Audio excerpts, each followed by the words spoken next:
Hello friends, beauty's bake and cook চ্যানেলে আপনাদের সবাইকে স্বাগত জানাই। আজকে একটা 1.5 পাউন্ডের বাটারস্কচ ফ্লেভারের ডল কেক আমি ডেকোরেশন করব। কেকটা কিন্তু দেখতে দারুণ সুন্দর হয়েছিল আর ডিজাইনটাও একটু আলাদা ধরনের, সেটাই আপনাদের সঙ্গে আমি শেয়ার করব। আমি প্রথমে কেক স্পঞ্জটা 3টে লেয়ারে কেটে নিয়েছি। এটা আমার প্রথম লেয়ারের উপরে আমি ক্রিম দিয়ে স্প্রেড করছি। এই ক্রিমের সঙ্গে আমি বাটারস্কচ ক্রাশ মিক্সড করেছি।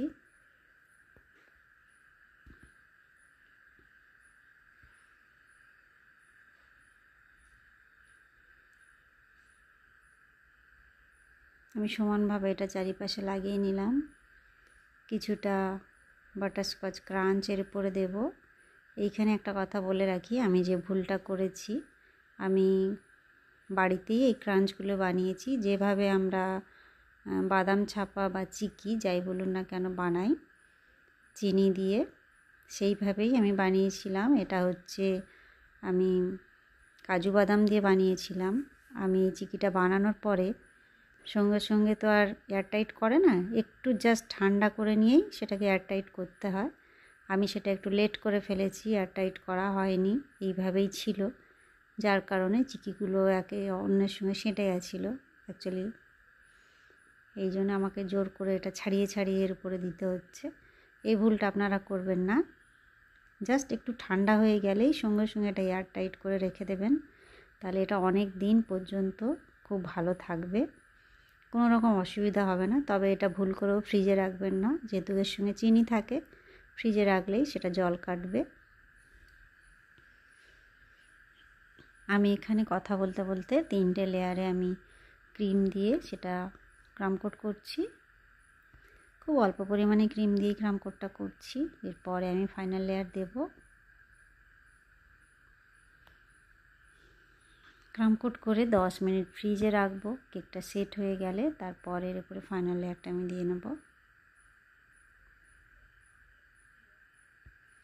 আমি এর উপরে ফাইনাল লেয়ার দিচ্ছি।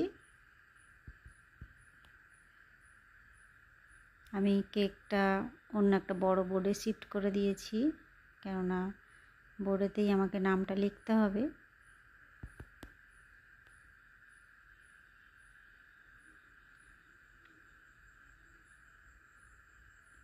এই কাজটা করার সময় একটু টাইম নিয়েই করবেন। আর বিশেষ করে যারা নতুন তাদের জন্য বলবো, সবসময় পাইপিং ব্যাগের সাহায্যে করলে একটু ইজি হয়।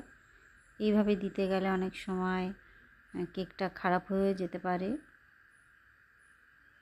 এইগুলো আস্তে আস্তে প্র্যাকটিস করতে করতে হয়ে যাবে, তবে তার জন্য একটু টাইম দিতে হবে।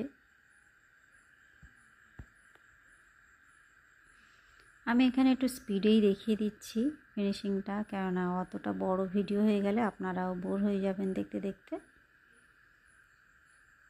যেটুকু ধারণা দিলে বুঝতে পারবেন সেইটুকুই আমি বোঝানোর চেষ্টা করছি। ব্যাস, ফাইনাল লেয়ারটা আমি কমপ্লিট করে ফেলেছি। এবার আমি ডিজাইন করছি। এইটা হচ্ছে আমি মিডিয়াম সাইজের 2টো স্টার নজেল নিয়েছি, আর আমি কিছুটা ক্রিমে ব্লু কালার মিক্সড করেছি আর কিছুটা আমার হোয়াইটই রয়েছে। 2টো কালার কম্বিনেশনে আমি কেকটা করব। এইভাবে ধীরে ধীরে ঘোরালেই ছোট্ট ছোট্ট গোলাপ হয়। এর আগেও আমি দেখিয়েছি।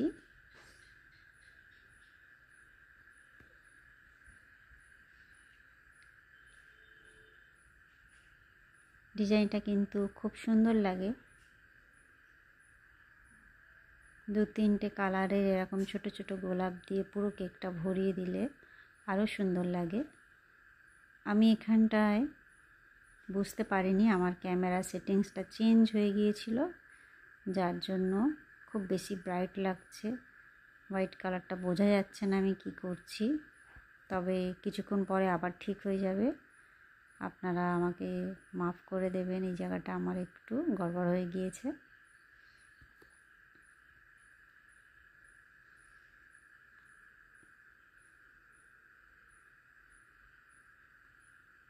দুটো কালার কম্বিনেশনে কেকটা পুরোটাই ডেকোরেশন করেছি। এই ডল কেকটাও কিন্তু আমার মোল্ড ছাড়া।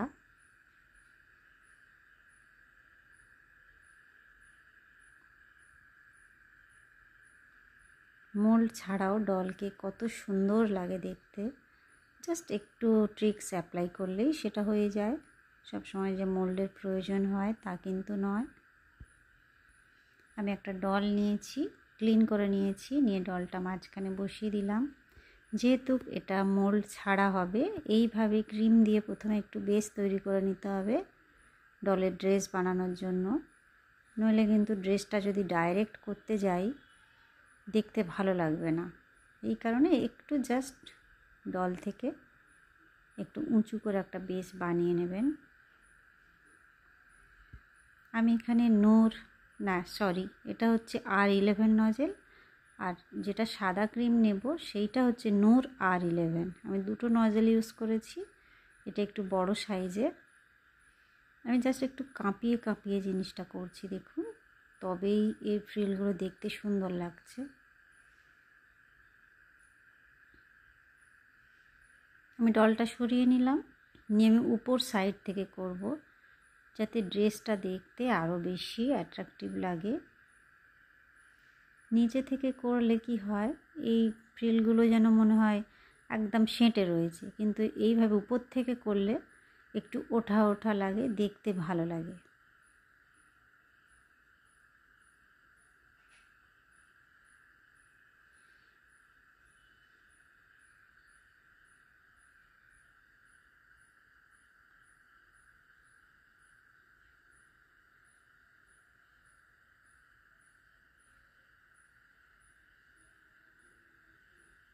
আমি আর একটু বেস তৈরি করে নিচ্ছি। মাঝখানটা যেখানে ডল থাকবে সেখানটা খুব বেশি নিচু লাগছিল, এই জন্য একটুখানি দিয়ে দিলাম। আবারও ফ্রিলটা কমপ্লিট করছি।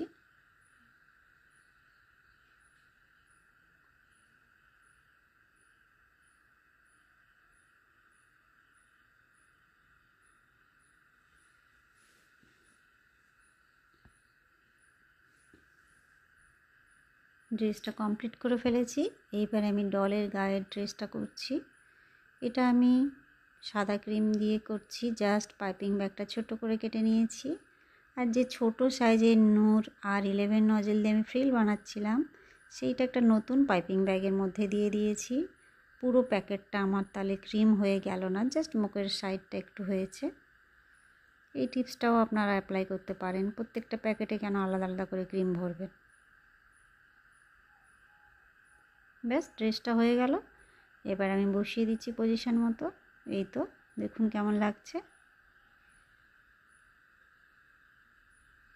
এবার আমি ডলের গলায় একটু হার বানিয়ে দিচ্ছি, কানে দুল দিচ্ছি, হাতে চুড়ি দিচ্ছি, যাতে দেখতে আর একটু ভালো লাগে।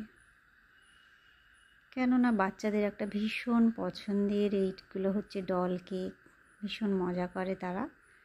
সেই জন্য যতটা পাচ্ছি পুতুলটাকে সাজিয়ে দিচ্ছি। আমি এই বোর্ডের উপরেই নামটা লিখে নিচ্ছি সাদা ক্রিম দিয়ে।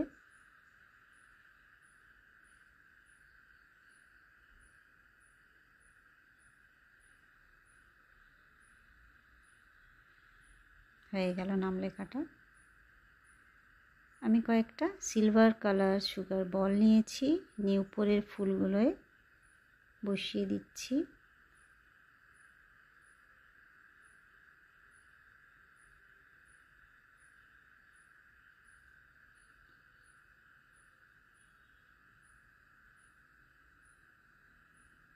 এই তো কেকটা আমার রেডি। কয়েকটা ড্রেসের উপরও দিয়ে দিলাম। বন্ধুরা দেখুন কেমন লাগছে। ভালো লাগলে বা একটুখানি হেল্পফুল মনে হলে একটা লাইক তো অবশ্যই দেবেন। চ্যানেলটা সাবস্ক্রাইব করে রাখবেন। আরও বিভিন্ন ধরনের ডল কেক ডিজাইন আমার চ্যানেলে আছে, মোল্ড ছাড়া, মোল্ড দিয়ে, সেগুলো দেখেও অনেক কিছু আপনারা আইডিয়া করতে পারেন, বানাতে পারেন। দেখা হবে নেক্সট ভিডিওয়। সবাই ভালো থাকবেন। Bye bye.